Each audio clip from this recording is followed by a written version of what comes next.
비주얼적인 어떤 저만의 화풍이라는 게 있다고는 생각 안 하고요. 그림책 한 권을 만든다고 했을 때 택해요. 어떤 방식으로 만들 건지, 스타일을 어떻게 만들 건지. 근데 스타일을 정할 때 어떻게 정하냐면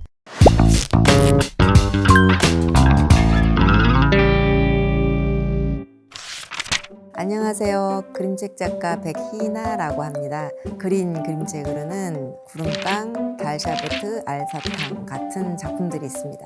만나 뵙게 돼서 반갑습니다. 동화적 영감을 받는 원천이 어디인지 궁금합니다. 영감 같은 건 없습니다. 생활 속의 아이디어는 있죠. 문득 다들 그런 생각 한 번쯤 하잖아요. 이런 아이디어 가지고 영화 만들면 어떨까? 그림책 만들면 어떨까? 이런 생각들 굉장히 많이 하시잖아요. 그 수준은 저도 똑같은 것 같아요. 단지 제가 생각하기에 가장 중요한 열쇠는 이야기를 어떻게 할 것인가. 재미없게 랄랄라 할 건가 아니면 그래가지고 막 이렇게 할 건가. 자기가 갖고 있는 툴을 최대한 동원해서 어떻게 재미있게 이야기를 효과적으로 전달해 줄 건가의 문제이기 때문에 저는 그 부분에 대한 연구가 아이디어가 무색할 만큼 중요하다고 생각을 해요. 작가님 책을 보면 항상 그림이 인상적이라는 생각을 했습니다. 독특하지만 따뜻한 미감을 구축하신 과정이 궁금합니다. 비주얼적인 어떤 저만의 어떤 화풍이라는 게 있다고는 생각 안 하고요. 그림책 한 권을 만든다고 했을 때 택해요. 어떤 방식으로 만들 건지, 스타일을 어떻게 만들 건지. 근데 스타일을 정할 때 어떻게 정하냐면 지금 내가 하고자 하는 이야기가 그 스토리를 가장 효과적으로 재미있게 스토리텔링 해줄 수 있는 연출이 뭘까? 로 스타일을 만들려고 하는 것 같아요. 그래서 삐약이 엄마라는 그림책 같은 경우는 입체로 작업하지 않고 목탄 가지고 작업을 했거든요. 그러니까 길고양이야 이야기고 지저분한 조금 느낌으로 거친 느낌으로 그리고 싶었어요. 처음 그림책을 만들어야겠다고 생각하신 계기가 궁금합니다.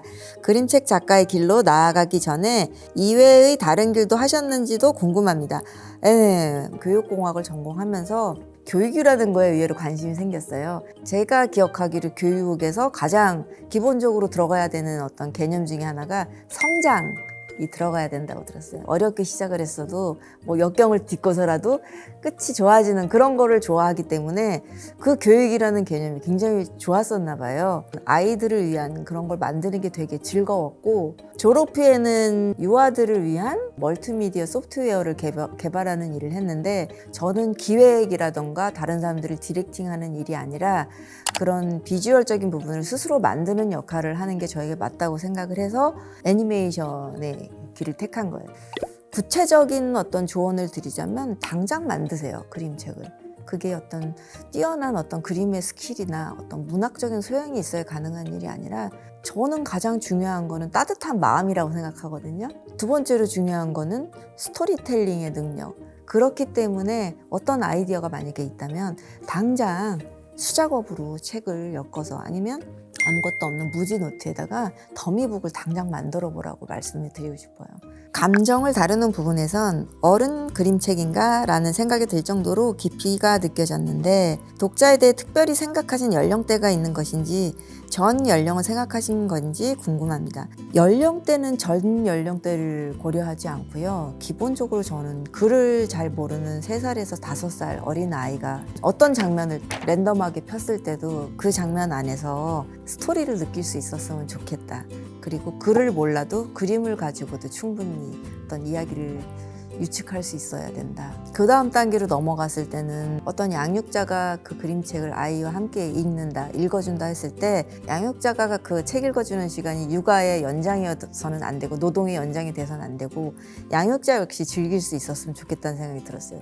그래서 어느 부분에서는 어른 양육자와 또 제가 공감대를 형성하지 않았나 하는 생각이 드네요. 알게 딴 얘기인데 제가 지금도 보통 이제 외출복은 막 대충 정말 못 입는데 잠옷은 항상 정갈하게 위아래 세트로 맞춰 입고 그게 있었던 것 같아요. 어렸을 때부터 밤에 어디 모험을 떠나게 될 수 있다는 항상 가정을 했던 것 같아요. 언제 피터팬이 데리러 올지 몰라서. 선배님이 창작자의 저작권을 지키기 위해 힘든 싸움을 하셨다고 들었습니다. 그 과정을 자세히 들을 수 있을까요? 감당하실 수 있겠습니까? 계약에 대한 이야기를 하는 게 더 나을 것 같아요. 저작권에 대한 이야기보다는 어떤 일이 있어도 저작권을 양도하는 계약서는 절대 사인을 하지 마세요.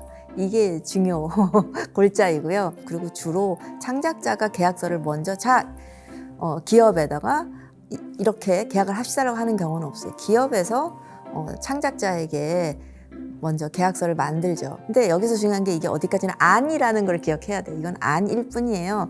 이걸 그대로 사인할 필요가 없어요. 그리고 어떻게든 다음 작품을 하기 위해서 일단 데뷔는 하자라는 마음으로 계약을 한다면 그건 절대 안 돼요. 지금 이 계약을 제대로 못하면 다음 책은 없어요. 이 계약이 잘 돼야 다음이 있을 수 있어요. 그거를 꼭 기억하셨으면 좋겠습니다. 저는 어떤 이화여대 학우들에 대해서 선배들, 후배들에 대해서 어떤 공동체 같은 느낌을 가지고 있었던 것 같아요. 그래서 초대해 주셨을 때 다른 건 몰라도 만나 뵙고 얘기하고 싶다라는 생각도 갖고 있었고, 또 이렇게 질문해 줬을 때 어떻게든 제가 드리는 답변이 여러분들에게 큰 도움이 되셨으면 하는 바람입니다.